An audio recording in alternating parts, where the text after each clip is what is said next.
नाश्ता करके आए ना, हमारा नाश्ता नहीं लगा। ऑटो ही बुला रही है सरकारी।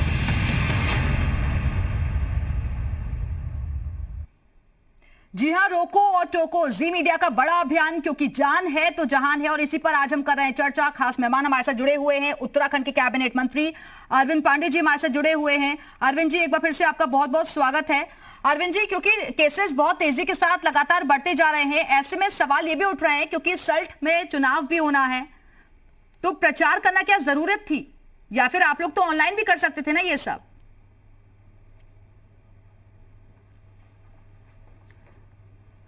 बिल्कुल बहन जी, एक तो वहाँ कोई अभी लॉकडाउन नहीं है, और जो भी चुनाव प्रचार चल रहा है वहाँ, वो किसी दल विशेष के लिए नहीं है, सबके लिए है।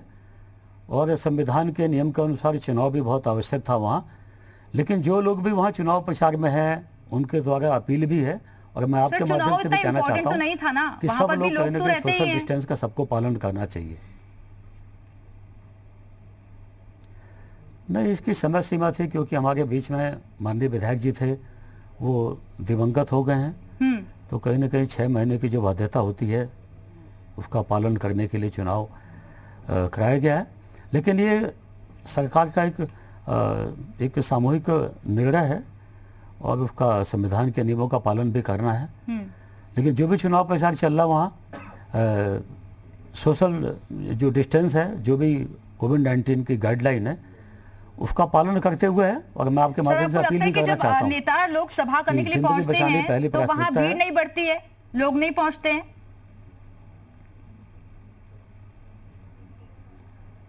नहीं, देखिए, राजनीतिक विषयों पे एक मत कभी नहीं होता है। जो मैं कहूँ वो 100% सही हो, ऐसा भी नहीं कह सकते, और मैं कहूँ कि मैं बोलूँ गलती हो जाए, ऐसा भी नहीं कह सकते। राजनीति का एक बहुत बड़ा बृहद स्वरूप होता है, उसमें कोई एक चीज सही और गलत नहीं होती है। लेकिन यही चीज क्योंकि बंगाल में भी कही जा रही है, और चुनाव आयोग की तरफ से सर्वदलीय बैठक भी आज बुलाई गई है। हालांकि देखना होगा कि किस तरीके के फैसले लिए जाते हैं। लेकिन अब सर कैसे स्टेप्स आगे बढ़ाए जाएंगे, क्योंकि नाइट कर्फ्यू लगा दिया गया, उत्तर प्रदेश में भी आपने देखा कि इसको समय आगे बढ़ा दिया गया है, तो क्या कुछ और कड़े कदम उठाने का वक्त आ गया है अब, क्योंकि आज शाम को एक बैठक भी होने जा रही है? देखिए बहन जी, ऐसा है, जब कोविड-19 की समस्या आई, बहुत ठीक समय पे हिंदुस्तान के प्रधानमंत्री मोदी जी ने बिल्कुल फ्रंट फुट पे आके उन्होंने लॉकडाउन का डिसीजन लिया। यही वजह है कि हिंदुस्तान में मृत्यु दर कोविड की वजह से कम हुई। जो हुई वह भी हमारे लिए बहुत चिंता का विषय है, नहीं होना चाहिए। लेकिन साल बीतने के बाद थोड़ा सा लॉकडाउन में कमी आई, जिंदगी पटरी पे आने लगी। लेकिन जो कोरोना की दूसरी लहर आई, बहुत लोग चिंता कर गए, लेकिन बहुत से बड़ी मात्रा में लोग अभी हैं जो इसकी चिंता नहीं कर रहे हैं। ये हमारे लिए बहुत बड़ी चुनौती है, सबको इसकी चिंता करनी चाहिए, क्योंकि जो पहली लहर थी कोरोना की, वह लॉकडाउन की वजह से काफ़ी नियंत्रण में था, मृत्यु दर कम हुई। लेकिन जो दूसरी लहर है, यह जानलेवा है।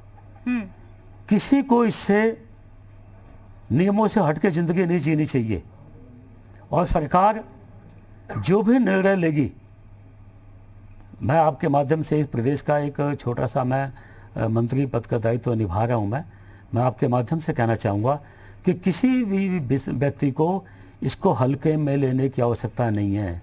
भारत सरकार, स्वास्थ्य विभाग जो भी दिशा निर्देश दे जिंदगी को बचाने के लिए, देखो भाई, जब तक हम स्वस्थ हैं हमको लगता है कुछ नहीं है जी, लेकिन जब दिक्कत आ जाएगी तो एक एक सांस के लिए हमको तरसना पड़ेगा, भगवान से मोहलत मांगना पड़ेगा, लेकिन मिलती नहीं है। इसलिए मैं आपके माध्यम से जो लोग मेरी आवाज़ को सुन रहे हैं, मैं सभी भाई बहनों से कहना चाहूँगा कि जान है तो जहान है। जिंदगी को बचाना बहुत आवश्यक है, और इस बीमारी का पुख्ता इलाज अभी नहीं हुआ है। जो भारत सरकार दिशा निर्देश कर रही है, उसका सबको अक्षरशः पालन करना चाहिए। यह देश के सच्चे नागरिक की जिम्मेवारी है। चलिए, फिलहाल बहुत बहुत शुक्रिया आपका अरविंद जी, हमारे से जुड़ने के लिए और लोगों को ये संदेश पहुंचाने के लिए बहुत बहुत शुक्रिया।